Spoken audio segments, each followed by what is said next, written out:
Hello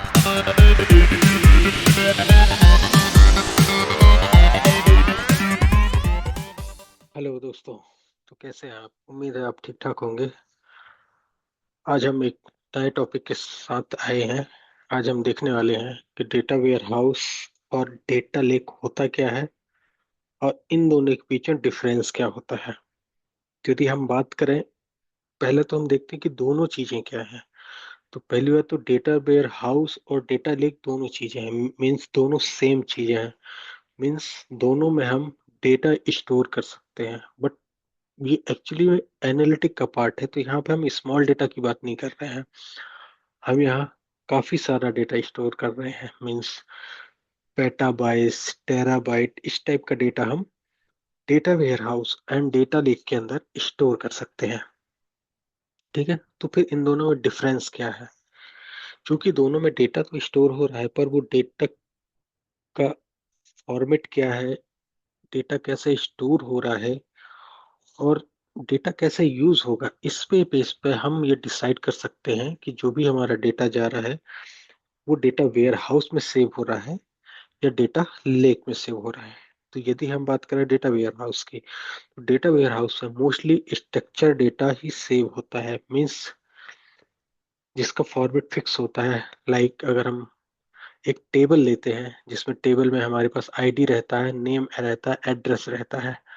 तो यदि इस टाइप का डेटा है हमारे पास, मीन्स इसमें हमारे पास 3 कॉलम है और रो चाहे जितनी है, इस टाइप का डेटा हमारा कहलाता है स्ट्रक्चर डेटा। ठीक है, सो ये डेटा जब हम स्टोर करते हैं, तो जहां पर हम स्टोर करते हैं वो डेटा वेयर हाउस होता है। क्योंकि वेयर हाउस में केवल स्ट्रक्चर डेटा ही हम सेव कर सकते हैं। तो यदि हम इसकी करेक्टरिस्टिक की बात करें, तो पहला तो हमने बात कर ली स्ट्रक्चर के बारे में कि इसका डेटा फिक्स होता है। मीन्स स्ट्रक्चर डेटा ही हम डिफाइन करते, स्ट्रक्चर डेटा ही हम यहाँ पर सेव कर सकते हैं। It means data warehouse में डेटा का स्ट्रक्चर, मीन्स किस टाइप का डेटा है, उसका फॉर्मेट क्या है, कॉलम की लेंथ क्या है, ये सारी चीजें पहले से फिक्स होती हैं। ठीक है, तो हो गया, हमने देख लिया कि इसका स्ट्रक्चर क्या रहता है, फिक्स रहता है। डेटा टाइप, अब डेटा टाइप यहाँ पे क्या है, जैसे आप टेबल ले लीजिए, तो हमारे पास एक सीरियल नंबर है, उसका एक टाइप होगा इंटीजर। तो हमेशा अगर हम कोई डेटा स्टोर करेंगे इस फॉर्मेट में, तो जो भी डेटा होगा वो इंटीजर टाइप का होगा। ये नहीं होगा कि हम उसमें वैर सेट कराएं। ठीक है, तीसरा हम करेक्टरिस्टिक देते हैं प्रोसेसिंग। ठीक है, तो जो डेटा वेयर हाउस है ये ETL प्रोसेस है। Mean extract, transform, load. Means data आप पहले फेच करो, उसको ट्रांसफॉर्म करो। मीन्स अगर फॉर एग्जांपल आपके पास 100 ऑफ कॉलम है, बट डेटा वेयर हाउस में आपने एक टेबल बनाया है जिसमें केवल 3 ही कॉलम है, आईडी, नेम एंड एड्रेस। तो उन 100 कॉलम में से पहले तो आपको 3 कॉलम फैच करना है, और ये 3 कॉलम ही स्टोर हो पाएंगे डेटा वेयर हाउस में, क्योंकि डेटा वेयर हाउस में हमने एक स्ट्रक्चर डिफाइन किया है आईडी, नेम और एड्रेस का। ठीक है, अब नेक्स्ट बात करते हैं तो इसका हम लेते हैं परफॉर्मेंस। क्योंकि डेटा हमारा सीक्वेंस में है, स्ट्रक्चर है, तो इसका परफॉर्मेंस काफी फास्ट होता है। तो यदि हम यूज केस की बात करें, तो कोई भी डेटा है उससे हमें बिजनेस इंटेलिजेंस निकालना है। मीन्स कोई डेटा हमारे पास पड़ा हुआ है, उससे हमें निकालना, मंथली सेल निकालनी है, डेली सेल निकालनी है, वीकली सेल निकालनी है या ईयरली सेल निकालनी है। तो जो भी डेटा है वो हमारे स्ट्रक्चर फॉर्मेट में है। ठीक है, इसलिए हमारा इसका परफॉर्मेंस तेज है, और ये मोस्टली जनरल रिपोर्टिंग पर्पस के लिए यूज होता है। ठीक है, कुछ एग्जांपल हम डेटा वेयर हाउस के देख लेते हैं। तो अमेजोन में एक रेड शिफ्ट होता है, गूगल का एक BigQuery है, वो भी डेटा वेयर हाउस है। स्नोफ्लैक, आगे हम बात करेंगे कि स्नोफ्लैक क्या होता है और स्नोफ्लैक का एक्चुअल मीनिंग क्या है। ठीक है, और माइक्रोसॉफ्ट का भी एक है अज्योर सिनैप्स। सो ये कुछ एग्जांपल है डेटा वेयर हाउस के। अब अदर एंड पे हम देखते हैं कि डेटा लेक क्या होता है। तो डेटा लेक में भी हम डेटा स्टोर करते हैं, बट यहाँ पे की डिफरेंस क्या होता है कि यहाँ पर हम स्ट्रक्चर डेटा स्टोर कर सकते हैं, सेमी स्ट्रक्चर कर सकते हैं और अनस्ट्रक्चर डेटा भी स्टोर कर सकते हैं। अब यहाँ पे पॉइंट आता है कि अगर हम डेटा कोई सा भी स्टोर कर सकते हैं, तो क्या इसका कोई फॉर्मेट होता है? नहीं, इसका कोई भी फॉर्मेट नहीं होता है, फिक्स फॉर्मेट नहीं होता है। कैसा भी डेटा हो, आप ले आओ, स्टोर कर लो। ठीक है, डेटा वेयर हाउस में क्या था, वो ईटीएल प्रोसेस था कि पहले आप डेटा लेकर आओ, उसको ट्रांसफॉर्म करो, मीन्स जो भी data format data warehouse में बना हुआ है उस फॉर्मेट में डेटा लेकर आओ और फिर उसको स्टोर कर दो। ठीक है, लेकिन डेटा लेक में ऐसा नहीं है। डेटा लेक में आप डेटा ला के पहले डंप कर दो, फिर बाद में उसको डेटा को लोड, मतलब डेटा लेकर आओ, एक्सट्रैक्ट करो, लोड करो, फिर ट्रांसफॉर्म करो। ठीक है, तो यहाँ पे हमारे पास हर टाइप का डेटा हम इसमें स्टोर कर सकते हैं। ठीक है, तो यदि हम इसके एक कैरेक्टरिस्टिक की बात करें तो हम बात करते हैं सबसे पहले स्ट्रक्चर। क्योंकि डेटा लेक में हम किसी भी टाइप का डेटा स्टोर कर सकते हैं। तो यहाँ पर है कि हमारे पास डेटा का टाइप फिक्स नहीं है, डेटा का स्ट्रक्चर भी फिक्स नहीं है। ठीक है, डेटा टाइप की बात करें तो हम इसमें स्ट्रक्चर डेटा भी स्टोर कर सकते हैं, सेमी स्ट्रक्चर भी कर सकते हैं। अब यहाँ पे एक क्वेश्चन आएगा कि सेमी स्ट्रक्चर क्या होता है, तो हमारे पास एक जेसन फॉर्मेट होता है और एक एक्सएमएल फाइल होती है। तो ये जो दो फॉर्मेट है ये सेमी स्ट्रक्चर डेटा कहलाते हैं।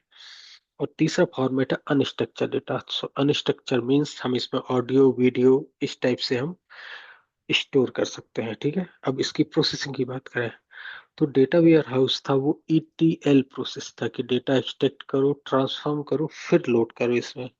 जबकि यहाँ पे है एक्सट्रैक्ट करो, लोड करो, फिर ट्रांसफॉर्म करो, इसलिए ये ईएलटी कहलाता है। ठीक है, नेक्स्ट कैरेक्टरिस्टिक की बात करें कि डेटा लेक का परफॉर्मेंस क्या होता है, तो चूंकि इसका कोई फॉर्मेट फिक्स नहीं है, मीन्स कोई भी डेटा किसी भी फॉर्मेट में पड़ा हुआ है, हो सकता है पहली रो में दो डेटा है, मीन्स दो कॉलम्स है, और इसके बाद यदि 100 आप रो में जाए तो उसमें 100 कॉलम बने हुए हैं। तो ऐसा हमारा डेटा फिक्स नहीं है, डेटा का स्ट्रक्चर फिक्स नहीं है इसका, इसलिए इसका performance as compare to data warehouse बहुत ही कम होता है। यूज केस क्या है, यूज केस ये है कि जो भी डेटा आ रहा है वो हम बाय डिफॉल्ट इसमें स्टोर कर सकते हैं। तो ये काइंड ऑफ रियल टाइम कहलाता है, मीन्स कहीं भी डेटा जनरेट हो रहा है आप ला के डंप कर दो, बाद में इसको एक्सट्रैक्ट करके आपको जो भी यूज करना है वो आप कर सकते हो। इसके हम कुछ एग्जांपल दे देते हैं। तो अमेजोन का एक S3 होता है, एज्योर में डेटा लेक होता है, एज्योर का डेटा लेक होता है, गूगल का खुद का क्लाउड है, स्टोरेज है। अब हडूप की बात करें वो भी अनस्ट्रक्चर्ड डेटा स्टोर कर सकते हैं, HDFS वो भी है। ठीक है, अब हम बेसिकली की डिफरेंस में इन दोनों के बीच का डिफरेंस देख लेते हैं। तो सबसे पहले हम बात करते हैं डेटा टाइप की। तो डेटा वेयर हाउस में स्ट्रक्चर डेटा 100% स्टोर होता है, सेम स्ट्रक्चर डेटा, क्योंकि स्ट्रक्चर सेम स्ट्रक्चर का भी कुछ फिक्स फॉर्मेट 100% नहीं है, बट वो भी डेटा हम इसमें स्टोर कर सकते हैं। डेटा लेक में हम तीनों टाइप का स्टोर कर सकते हैं, स्ट्रक्चर, अनस्ट्रक्चर और सेमी स्ट्रक्चर। स्कीमा की बात करें, सेकंड डिफरेंस अबाउट स्कीमा, तो यदि हम स्कीमा की बात करें तो डेटा वेयर हाउस में स्कीमा फिक्स होती है। हमने एक कॉल टेबल बना दिया, आईडी नेम कॉलम, तीन कॉलम फिक्स है, तो उसमें तीन कॉलम का ही डेटा स्टोर होगा, चौथे कॉलम का स्टोर नहीं होगा। यदि हमें स्टोर करना है तो पहले हमें स्कीमा चेंज करना पड़ेगा, हमें चार कॉलम की स्कीमा बनानी पड़ेगी और फिर हम चौथा कॉलम में चार कॉलम का डेटा स्टोर कर सकते हैं। लेकिन हम डेटा लेक की बात करें तो इसमें कोई स्ट्रक्चर फिक्स नहीं है, आप पहले दो कॉलम का डेटा स्टोर करो, आपके पास चार का आ जाए तो आप चार का लोड कर लो। ठीक है, अब इसका हम प्रोसेसिंग देखते हैं। तो डेटा वेयर हाउस है जो वो ETL प्रोसेस है, और डेटा लेक की बात करें तो ELT प्रोसेस है। अब स्टोरेज कॉस्ट की बात करें तो डेटा वेयर हाउस में क्योंकि स्ट्रक्चर डेटा होने वाला है, मीन्स हमारे स्ट्रक्चर भी उस टाइप से लगेगा, तो इसका स्टोरेज कॉस्टली रहता है as compare to data lake. Performance की बात करें तो डेटा वेयर हाउस फास्टर होता है डेटा लेक से, क्योंकि डेटा वेयर हाउस का स्ट्रक्चर फिक्स है। तो हमें जो पता है कि वहाँ तीन कॉलम है तो हमें तीन ही फैच करने हैं। डेटा लेक में नहीं है, इसमें आप पहली रो में दो कॉलम हो सकते हैं और 100 रो में 10 कॉलम भी हो सकते हैं। तो इसके कारण इसका परफॉर्मेंस लो होता है। ठीक है, अब इनके हम दोनों के यूज केस देख लेते हैं। तो डेटा वेयर हाउस का मोस्टली रिपोर्टिंग में काम आता है जहाँ हमारा फिक्स रिपोर्ट लगने वाला है।